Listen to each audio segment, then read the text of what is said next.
बिहार के आंसू। जी हाँ, इस खास पेशकश को हमने नाम दिया है बिहार के आंसू।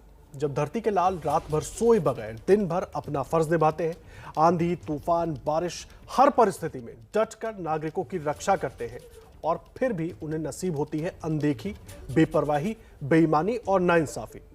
जब चार दीवारी के अंदर फैली हुई ऐसी कुव्यवस्था का सच बाहर आता है तो सुशासन पर सवाल उठते हैं। बिहार क्यों रो रहा है? बड़ी बदहाली है। हम लोगों से क्या दुश्मनी है फोर्स से पता नहीं चलता है। जिन पर रक्षा की जिम्मेदारी है वो खतरे में क्यों हैं? इन सवालों के जवाब सिस्टम की बदहाली की इन तस्वीरों में छिपे हैं। जर्जर इमारत, बड़े हादसे को दावत देती छत,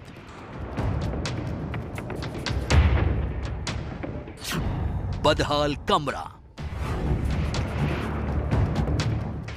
भीगे बिस्तर, चारों ओर गंदगी का अंबार, हथियारों का ऐसा हाल, चारों ओर पानी,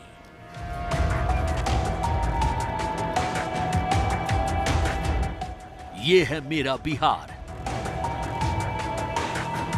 ये है मेरे बिहार की सैन्य पुलिस का हाल।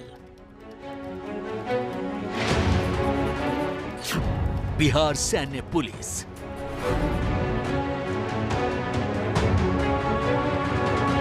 तस्वीरें हैं बिहार में पटना के मोइनुल हक स्टेडियम की। इसी स्टेडियम में बीएमपी यानी बिहार मिलिट्री पुलिस के 80 जवान रहते हैं।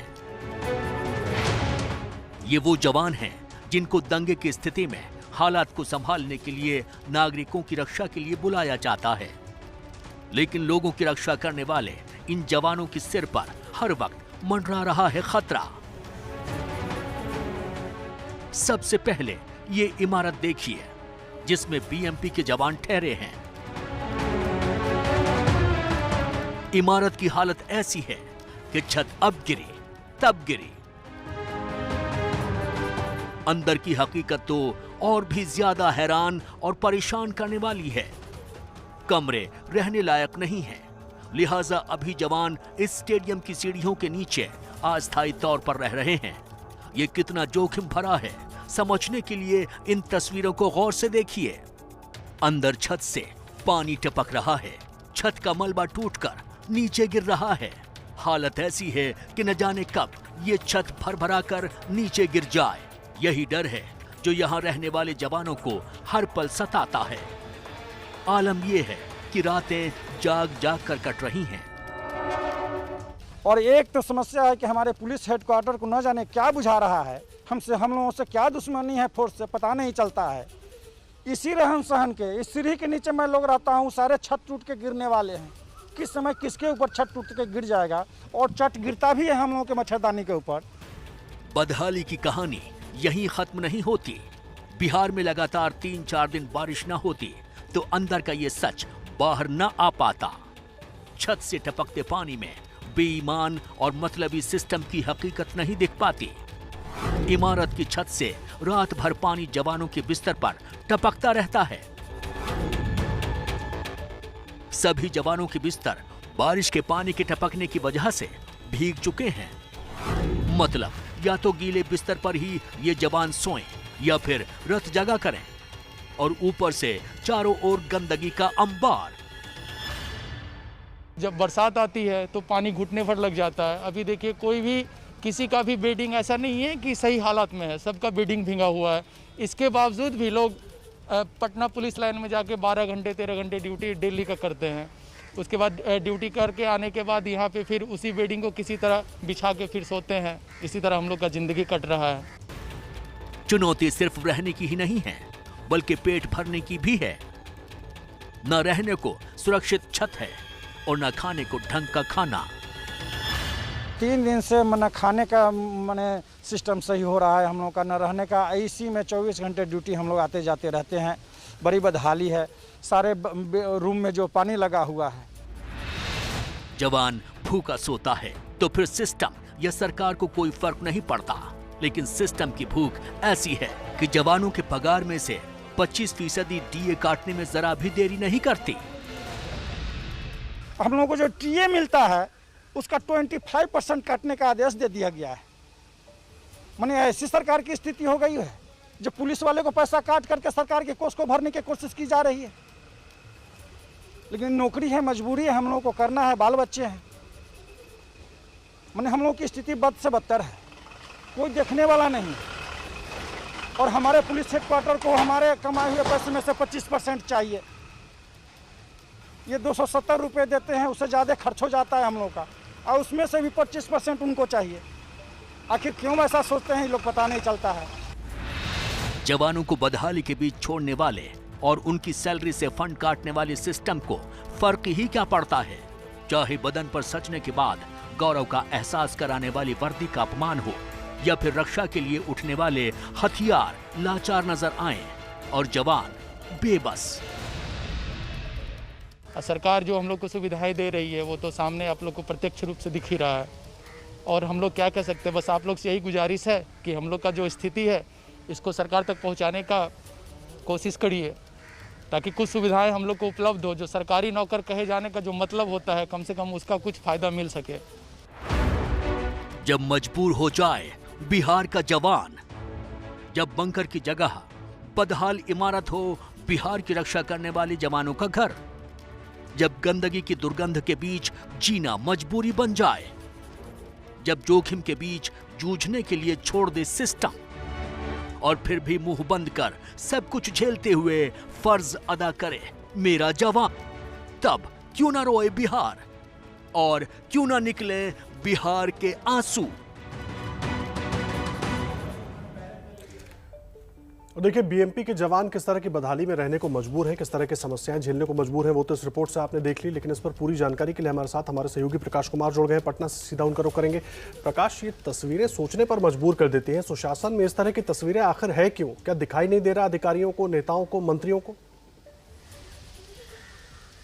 देखिए, जब मैं यहाँ कल आया था तो उस वक्त में यहाँ पर जो बीएमपी के जवान थे, उन लोगों ने जिस तरीके से अपनी बर्बादी का आलम बताया, तो देख करके वाकई अंधेर गर्दी लगा कि आखिर बिहार पुलिस या बिहार पुलिस के जो मुखिया हैं वो इस तस्वीर को क्यों नहीं देखे हैं। ऐसा नहीं है, वो जानते हैं, उनकी जानकारी में है कि किस बदहाली में यहाँ के जो जवान हैं, जिनके कंधे पर सुरक्षा की जिम्मेदारी है, वो रहते हैं। हम आपको दिखा रहे हैं, ये जो दर्शक दीर्घा है उसके नीचे में जो सीढ़ियाँ हैं उसके नीचे में रहते हैं। ये देखिए छज्जा गिरा है, कैमरामैन कोताओं का देखिए नीचे, ये छज्जा गिरा है जो बाहर का है, और इसके अंदर में भी है जो आप देख रहे थे हमारी रिपोर्ट में कि किस तरीके से लोग रहते हैं यहाँ पर और मजबूरी में रहते हैं।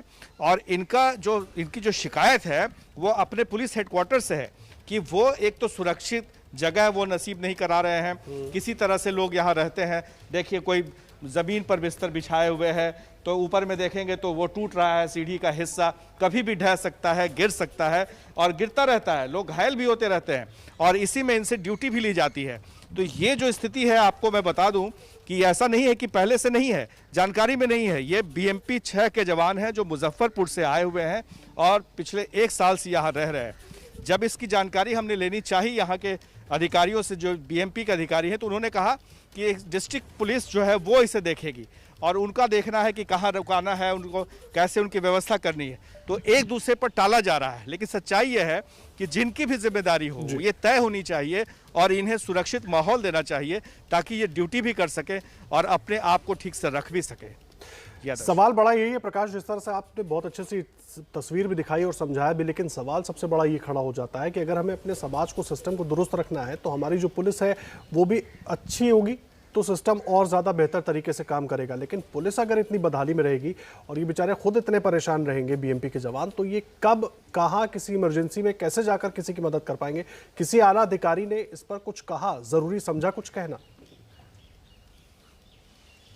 देखिए, हमने बात की जो बीएमपी के अधिकारी हैं उनसे, जो आईजी हैं उनसे, उन्होंने कैमरे पर कुछ भी कहने से इनकार कर दिया वो कैमरे पर कुछ भी नहीं कहना चाहते हैं। हाँ, इतना ज़रूर उन्होंने कहा, यही उन्होंने जानकारी दी कि ये जो स्थिति है इसके लिए बिहार पुलिस की जो पटना पुलिस है, वो जो सिविल यहाँ पर काम देखता है लोग, उनके लिए है। आप देखिए इधर अंदर में कैसे ये लोग काम कर रहे हैं।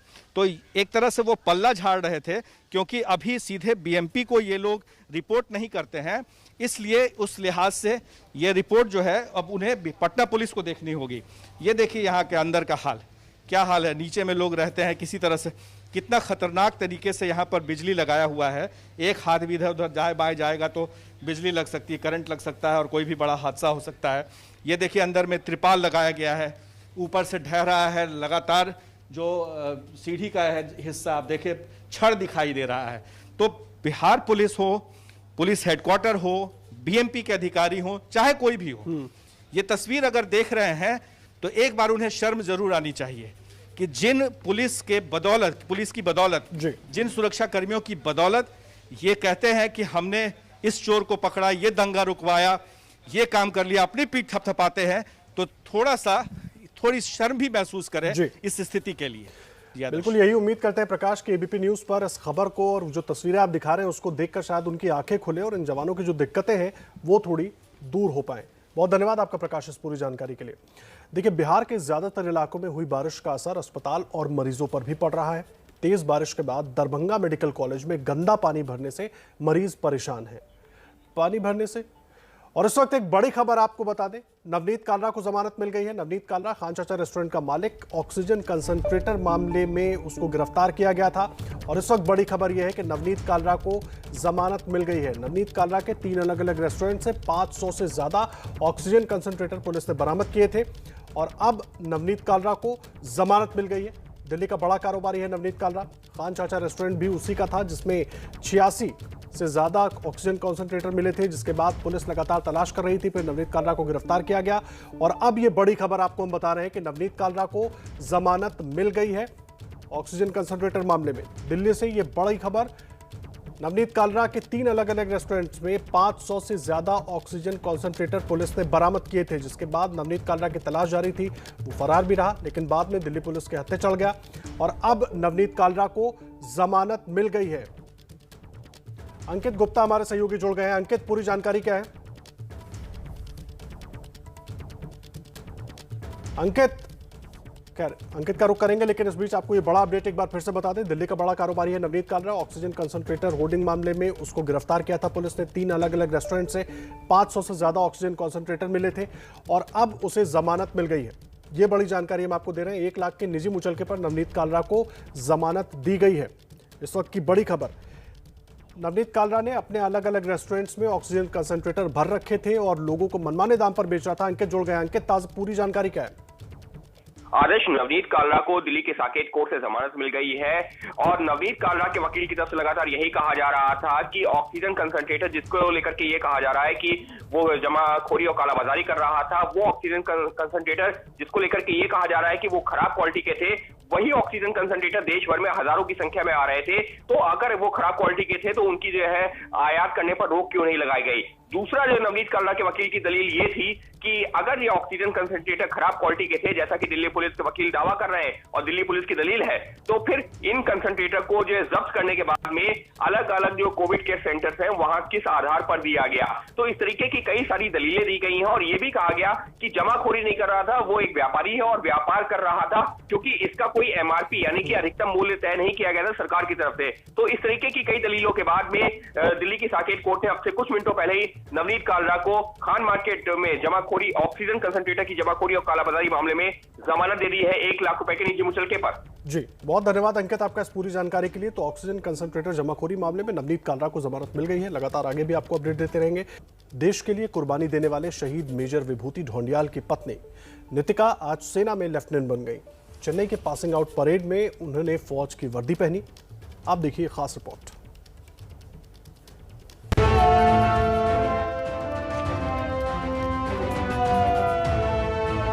गर्व है, गुमान है, आसमान भर अभिमान है।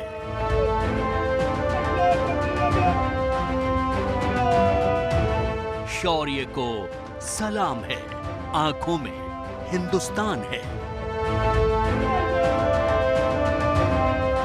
कल है, आज है, देश सेवा ही सबसे बड़ा काज है।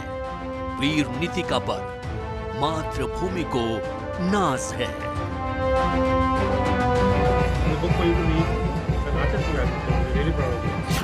देश अपनी इस वीरांगना पर नाज करे तो क्यों ना करे। नीतिका की कहानी देश की हर बेटी के लिए नजीर है।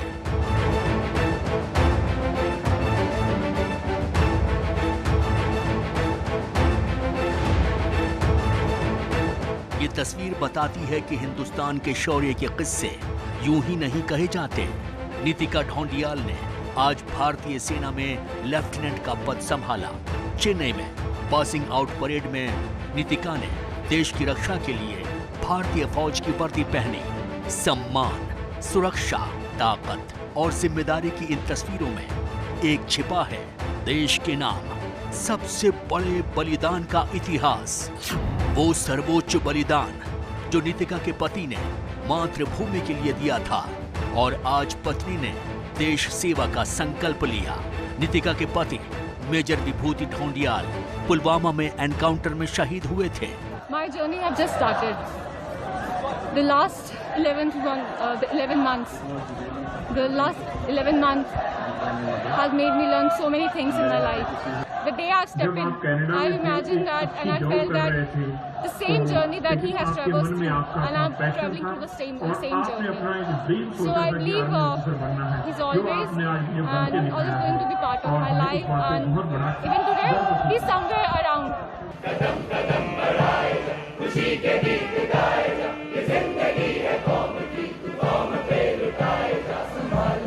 संकल्प साफ है, प्रण साफ है, मंत्र साफ है।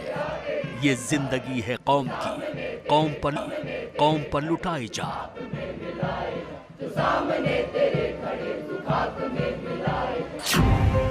सच तो है, पति मेजर विभूति ढोंडियाल ने वतन के लिए ही जिंदगी कुर्बान कर दी थी और पत्नी ने अपनी खुशियां अपने वीर पति को अंतिम विदाई देते नीतिका की ये तस्वीर हर हिंदुस्तानी को याद है।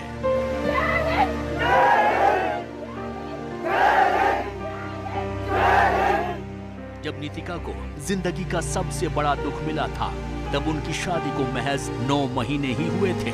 सुहाग की रंगत अभी फीकी भी नहीं पड़ी थी कि उन्हें अपने विभू को अलविदा कहना पड़ा। I love you, Vivu. I love you. लेकिन कमजोर होना तो हिंदुस्तान की बेटी का मिजाज ही नहीं है। शायद पति को आखिरी सलामी देते वक्त ही निकिता ने देश सेवा का मन बना लिया था। I love you, Vivu. I love you. 14 फरवरी 2019 को पुलवामा में सीआरपीएफ की टीम पर हमला हुआ था, जिसके बाद आतंकियों को ढेर करने के लिए ऑपरेशन चलाया गया। 18 फरवरी 2019 को आतंकियों से लोहा लेते मेजर ढोंडियाल शहीद हो गए थे। नीतिका ने पिछले साल शॉर्ट सर्विस कमीशन की परीक्षा पास की थी। नॉर्दर्न कमांड के लेफ्टिनेंट जनरल वाईके जोशी ने नीतिका को बैच पहनाकर विधिवत सेना में शामिल किया। मल्टीनेशनल कंपनी की आरामदेह जिंदगी छोड़कर नीतिका सेना में शामिल हुई हैं। जिस वर्दी में मेजर ढोंडियाल देश के लिए कुर्बान हो गए, अब लेफ्टिनेंट नीतिका वही वर्दी पहन देश सेवा करेंगी। अमूल के मैनेजिंग डायरेक्टर आरएस सोढ़ी ने पेटा को जवाब दिया। सोढ़ी ने स्वदेशी जागरण मंच के राष्ट्रीय सह समन्वयक अश्विनी महाजन के एक ट्वीट को रिट्वीट करते हुए लिखा। उन्होंने अपने ट्वीट में लिखा है कि वीगन मिल्क की ज्यादातर डेयरी किसान भूमिहीन हैं। अगर पेटा की सलाह मानी तो 10 करोड़ ऐसे लोगों का रोजगार छिन जाएगा। दूध हमारे विश्वास में है, हमारी परंपराओं में है, हमारे स्वाद में है, हमारे खाने की आदतों में पोषण का एक आसान और हमेशा उपलब्ध स्रोत है। क्या 10 करोड़ लोगों को पेटा रोजगार देगा?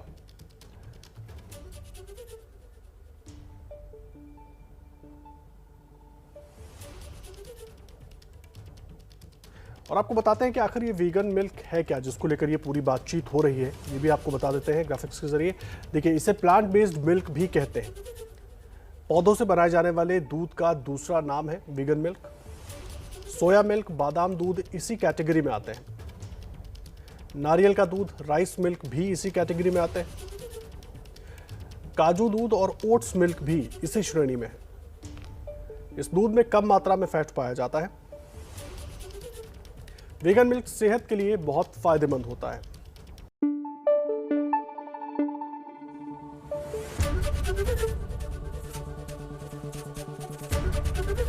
एबीपी न्यूज आपको रखे आगे।